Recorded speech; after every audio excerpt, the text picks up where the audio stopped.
नमस्कार, आप देख रहे हैं दूरदर्शन किसान कार्यक्रम गांव किसान में आप सभी का स्वागत है। मैं हूं मोनालिसा। गांव किसान कार्यक्रम में हम कृषि और पशुपालन से संबंधित ऐसी जानकारी आपके लिए लेकर आते हैं जिसका लाभ उठाते हुए आपको अच्छी उत्पादकता मिल सकती है और आपकी आमदनी बढ़ सकती है। आज हम खास तौर से खेती किसानी सेगमेंट में बात करेंगे अनार की खेती की, तो वहीं हमारा पशुधन में बात होगी भेड़ पालन की। इसके अलावा मिलेंगे एक सफल किसान से कामयाब किसान की दास्तान में। तो आइए शुरू करते हैं आज का ये कार्यक्रम।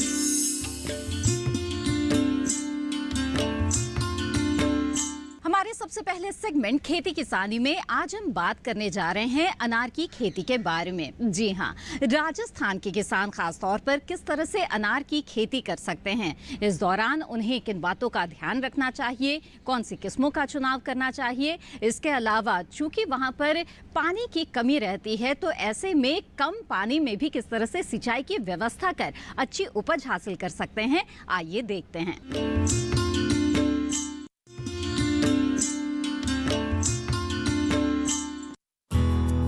अनार एक ऐसा फल है जो कई गुणों की खान है।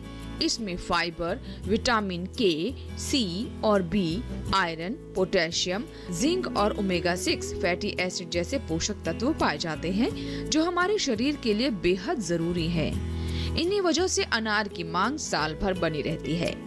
इस मांग की आपूर्ति करने के लिए अब ज्यादातर किसान इसकी खेती में दिलचस्पी ले रहे हैं, जबकि राजस्थान में तो इसे सफलता की कुंजी माना जा रहा है, क्योंकि अनार हर तरह की जलवायु में अच्छी पैदावार देने में सक्षम है। कैसे, आइए जानते हैं विशेषज्ञ से। यहाँ जो जलवायु है जो मेरे क्षेत्र की, वो बहुत ही शुष्क जलवायु है, जहाँ पर सर्दियों के समय में तापक्रम 0 से भी कम चला जाता है और गर्मियों में तापक्रम 25 डिग्री सेल्सियस से भी ज़्यादा चला जाता है। इस कारण से इस जोबनेर क्षेत्र को पश्चिमी राजस्थान का प्रवेश द्वार भी बोलते हैं। अब आगे हम चलते हैं कि इस क्षेत्र के अंदर पानी की बहुत ही समस्या है और पानी दिन ब दिन जो भी गहराता जा रहा है। इस चीज़ को देखते हुए हम कृषि वैज्ञानिकों ने ये सोचा कि क्यों ना बागवानी की तरफ हम अग्रसर होए। इसी दिशा के अंदर अनार, जो कि महाराष्ट्र और कर्नाटक के बाद में और गुजरात के बाद में राजस्थान में भी बड़े पैमाने पर किसानों द्वारा उगाया जा रहा है। अनार की खेती बहुत ही लाभदायक है। इसे बूंद बूंद सिंचाई पद्धति पर लगाकर किसान अच्छी आमदनी कमा सकते हैं। किसान भाइयों ने विभिन्न प्रकार की किस्में बोई है, जिसके अंदर भगवा, अर्दी भगवा, ज्योति, मृदुला। इस प्रकार से अनार, जो कहावत है कि एक अनार 100 बीमार, क्योंकि अनार बहुत ही पौष्टिक फल है और इसे कम पानी की आवश्यकता होती है और थोड़ी सी सावधानी और वैज्ञानिक तकनीक लगाकर अगर किसान भाई इसकी खेती करते हैं तो बहुत ही अच्छा मुनाफा कमा सकते हैं। इस प्रकार से जो किस्में हैं अर्ली भगवा, भगवा, ज्योति और मृदुला, ये किस्में यहाँ के लिए बहुत ही उपयुक्त है। यहाँ पर ये कृषि महाविद्यालय का अनुसंधान क्षेत्र है, जहाँ पर हमने भी अनार की किस्में बोई है, जो कि बहुत ही 3 साल के अंदर फल देती है। अनार राजस्थान की जलवायु में भी बेहतर पैदावार देता है, क्योंकि इसे ज्यादा देखभाल की जरूरत नहीं होती, साथ ही कम पानी में भी अच्छा फलन लिया जा सकता है। बस इन बातों का ध्यान रखना चाहिए। अनार की खेती के लिए हमें बलुई दोमट भूमि की आवश्यकता होती है। इसके लिए हमें 2 बाई 2 का जो गड्ढे खोद कर गर्मी के समय के अंदर और गड्ढों को खाद व क्या नाम से दीमक की दवाई से उपचारित करके और उन गड्ढों को भर के और वर्षा से पहले जून माह के अंत में या जुलाई के प्रथम सप्ताह के अंदर जो कटिंग द्वारा या गुटी द्वारा जो पौधे तैयार किए गए हैं उन्हें उचित दूरी के ऊपर इसके लिए 4 गुणा 4 मीटर की दूरी रखते हुए हम उनके पौधों को लगा दिया जाता है। इसके पौधे लगाते समय यह हमें विशेष रूप से ध्यान रखना चाहिए कि हमें मल्टी स्टेम रखना है या सिंगल स्टेम रखना है। तो मल्टी स्टेम रखने से हमें यह फ़ायदा होता है कि अगर मान लो कोई भी तना किसी रोगग्रस्त कारण से या कीट वगैरह के कारण से अगर खराब हो जाता है तो दूसरे तने के अंदर हमें पेड़ हमारा चलता रहता है। और इसके साथ साथ अनार के अंदर जो राजस्थान के अंदर सबसे मुख्य समस्या जो हमारे सामने आती है वो अनार का फटना। इसके लिए अनार का फटने का कारण ये है कि जो तापक्रम का जो अंतराल है, क्योंकि जिसका जो डिफरेंस है तापक्रम का राजस्थान में, वो रात के समय में ठंड हो जाता है, दिन के समय तापक्रम अधिक बढ़ जाता है। और इसके साथ साथ है ना जो पानी की अनियमितता रहती है, साथ ही बोरोन तत्व की कमी कारण से भी अनार फटते हैं। इसलिए हमें बोरोन तत्व का स्प्रे 0.5% का समय समय पर छिड़काव देना चाहिए। साथ ही हमें ज़मीन के अंदर भी बोरोन तत्व की पूरी मात्रा देनी चाहिए। साथ ही साथ में ऑर्गेनिक, जो कि अभी कार्बनिक खेती की तरफ हम बढ़ रहे हैं, तो ऑर्गेनिक फार्मिंग के लिए भी अनार के लिए हमें देसी खाद्यों का, वर्मी कंपोस्ट का और कंपोस्टिंग का उपयोग करते रहना चाहिए। इसके साथ अनार के अंदर तीन बार फूल आते हैं, यानी 3 फल होते हैं, अम्बे बहार, मरग बहार और अस्त बहार।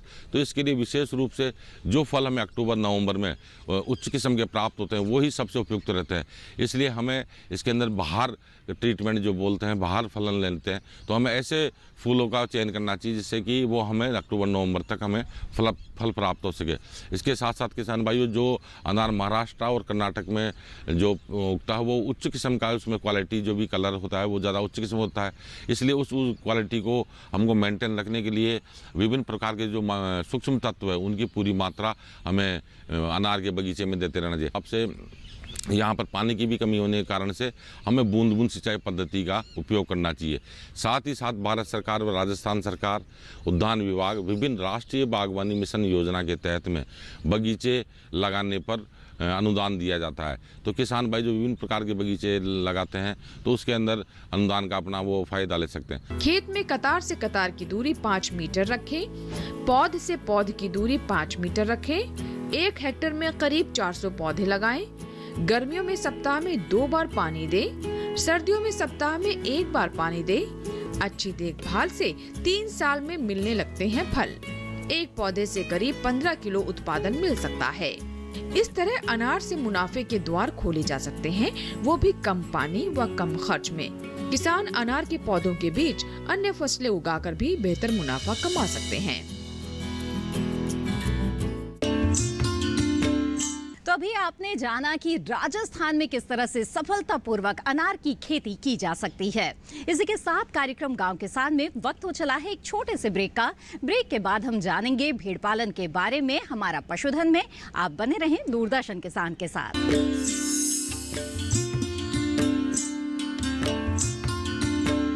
पूजा जॉब छोड़ा फिर भी सो कूल। ब्रो, नए चैलेंजेस नए मौके लाते हैं।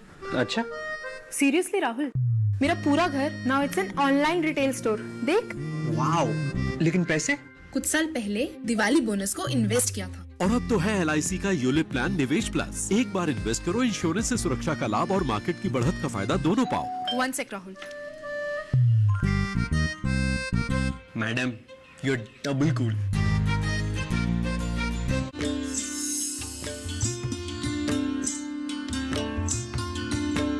ब्रेक के बाद आप सभी का फिर से स्वागत है। आप देख रहे हैं कार्यक्रम गांव किसान और अब हमारे अगले सेगमेंट हमारा पशुधन में आइए बात करते हैं भेड़ पालन के बारे में। जी हां, भेड़ पालन बहुत ही आसानी से किया जा सकता है। हर तरह के जलवायु में किसान भेड़ पालन कर सकते हैं, लेकिन बेहतर यही होता है कि अपने क्षेत्र के हिसाब से और वहां की जलवायु के हिसाब से भेड़ों के नस्लों का चुनाव किया जाए।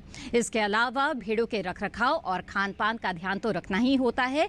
खास तौर पर अगर तापमान बढ़ने लगे तो किस तरह का आहार दिया जाना चाहिए भेड़ों को। आइए इन तमाम बातों को जानते हैं इस खास रिपोर्ट के जरिए।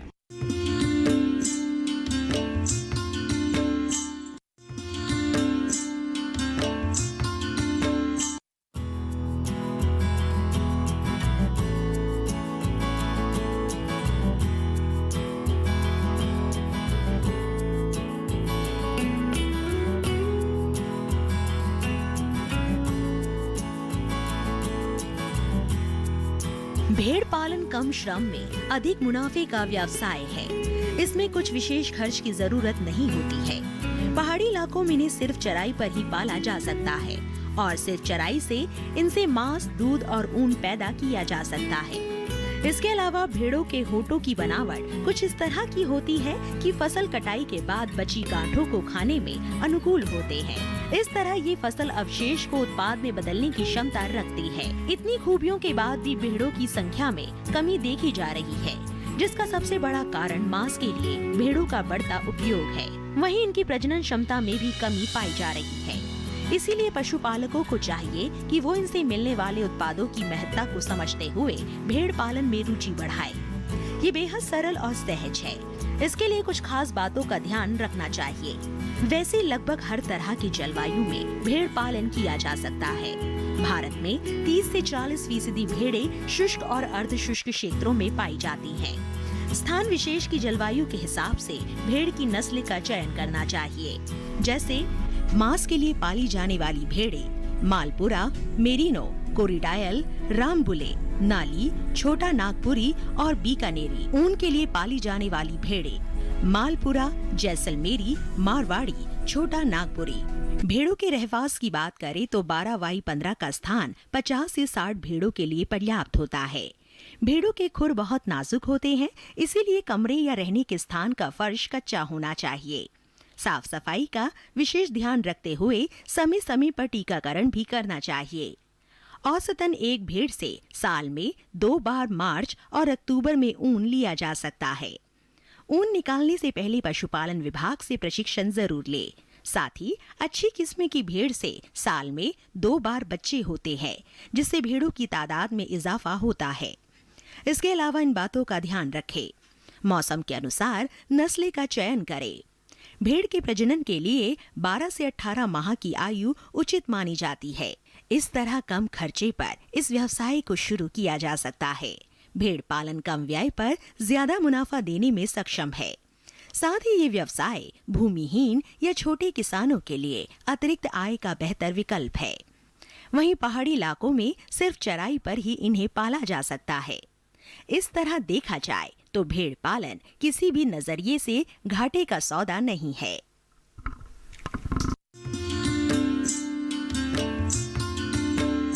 पशुओं से अधिक उत्पादन प्राप्त करने के लिए जरूरी होता है मौसम के अनुसार उचित पशु प्रबंधन।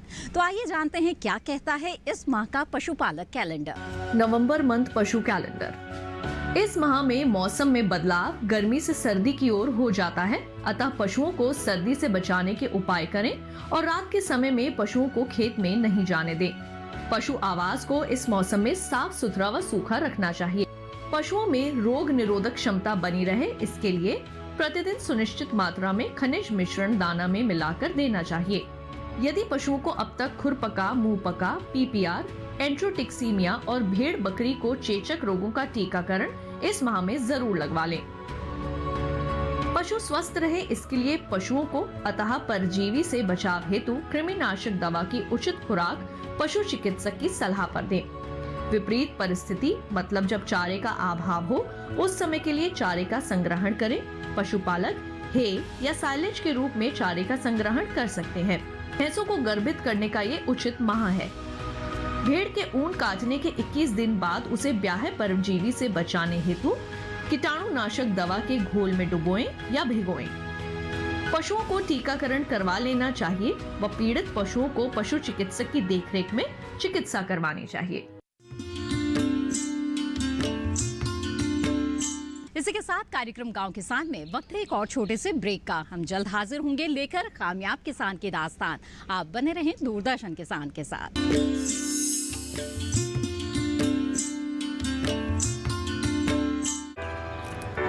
My journey of insurance and investments began at the same time when I invested in LIC SEEP. In this fast-moving world, SEEP can balance your funds with security and growth. SEEP will take care of the ups and downs of the market and will give you fruitful results so that you enjoy the ride. And when SEEP is with you, you can soar high. LIC's unit-linked insurance plan SEEP offers savings and protection so that you can soar high in your life. LIC, हर पल आपके साथ।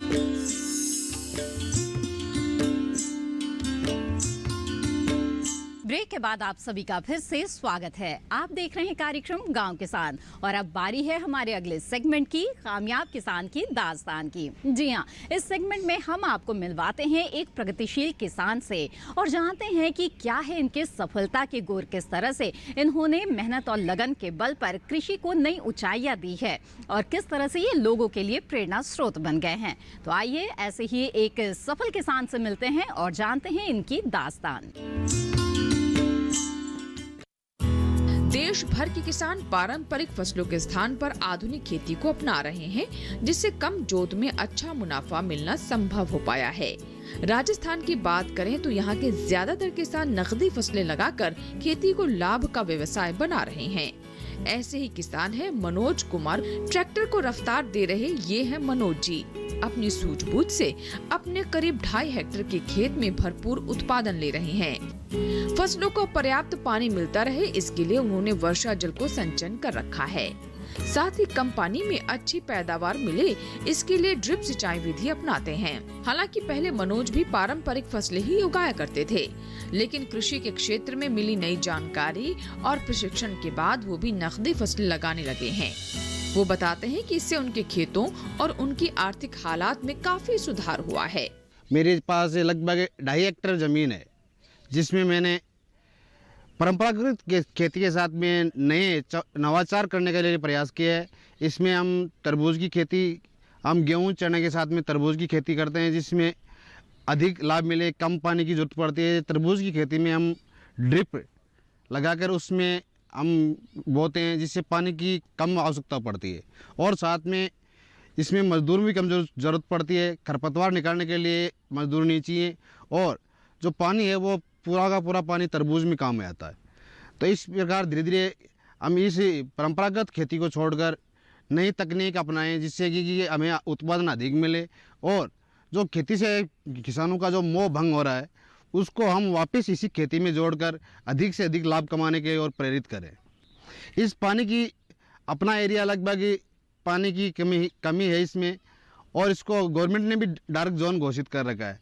तो इस कम पानी में अधिक उत्पादन कैसे करें, इसके लिए सभी किसानों से मेरा एक निवेदन है कि वो ऐसी फसलों का चयन करें जो कम पानी में अधिक उत्पादन देने वाली हो और उससे अधिक लाभ मिले। फिर इसके बाद में हम पानी की पूर्ति करने के लिए जैसे फार्म पॉट मेरे पास फार्म पॉट बनाया हुआ है, गवर्नमेंट की योजना थी, उसमें हमने फार्म पॉट बनाया, पास में ही टिन शेड लगा हुआ है। उसका जो पानी है वो हम फार्म पॉट में इकट्ठा करते हैं बरसात के दिनों में, और उसके बाद जैसे हमें पानी की ज़रूरत होती है तो उस फार्म पॉट से उस पानी को हम फसल में काम में लेते हैं। और जो बरसात का पानी होता है वो हमारे ज़मीन में जो पानी है उसमें फ्लोराइड की मात्रा अधिक होती है, और बरसात की पानी में ऐसी नहीं पाई जाती है, और उसमें पोषक तत्व भी अधिक अच्छे होते हैं। तो हमारा जो उत्पादन है वो अधिक अच्छा होता है। तो किसान भाइयों, सबसे मेरा निवेदन है कि आप अधिक से अधिक फार्म पॉट बनवाएं, और जो बरसात का पानी है उसको इकट्ठा करें, और जहाँ पर पानी की कमी है उस पानी में उस जगह उसको उपयोग में लें। और जो भी मेरे जैसे पढ़े लिखे किसान भाई हैं, मैं MA BEd हूँ, और मेरे जैसे जो नौजवान हैं, जो हम सभी को गवर्नमेंट जॉब नहीं मिल सकती, तो वो निराश न होकर आप सब भी खेती की ओर आप बढ़ें, और खेती में वो खेती करें जिससे हमें अधिक से अधिक लाभ मिले। नए नवाचार आए, हमने तरबूज की खेती की है, तरबूज के साथ में अब की बार मैंने ककड़ी लगाई है कि इसमें कितना उत्पादन होगा। मनोज जी ने एक कदम और आगे बढ़ाया है, और उनका ये कदम उन्हें जैविक खेती की ओर ले जा रहा है। मनोज जी के यहाँ देसी गाय पालन भी किया जाता है, जिससे वो जैविक खाद और कीटनाशक तैयार करते हैं। साथ ही जहाँ दूध उत्पादन से अतिरिक्त मुनाफा होता है, वहीं जैविक खाद के उपयोग से लागत में भी कमी आई है। इसके साथ में मैंने भी पशुपालन भी किया है, और उद्यान विभाग में जो हमारे उद्यान निदेशक थे भागीर जी संबल, उन्होंने भी कृषि के साथ साथ में पशुपालन के लिए भी हमें प्रेरित किया है, और उन्होंने देसी गाय ला रखी हैं, 3-4 गाय हमें जो होलिस्टर है वो भी हैं। हम खेती के साथ में पशुपालन करके दूध व्यवसाय भी कर सकते हैं, जिससे हमें अधिक उत्पादन मिले। हमें जो देसी गाय है उससे हम जो ये तरबूज की खेती है या जो भी हमारी फसल है उसमें देसी गाय से हम और ये दवाइयाँ बनाते हैं, जैसे जीवामृत है, निमास्त्र है, ये सब बनाकर हम कीटनाशकों के रूप में उनका उपयोग करते हैं, और उनकी हमारी पैसे की बचत भी होती है और उनका साइड इफेक्ट भी नहीं होता है। मनोज जी का ये कदम उन युवाओं के लिए बेहतरीन उदाहरण है जो भविष्य बनाने के लिए शहरों का रुख करते हैं, जबकि खेती में हो रहे नए बदलाव युवाओं को सुरक्षित भविष्य देने में सहायक है। इसी के साथ कार्यक्रम गांव किसान की आज की कड़ी में बस इतना ही। हमें उम्मीद है कि अनार की खेती और भेड़ पालन से जुड़ी हुई जो जानकारी आपको मिली है, इसका लाभ आप जरूर उठाएंगे। इसी के साथ मुझे दीजिए इजाजत। आप बने रहें दूरदर्शन किसान के साथ। नमस्कार।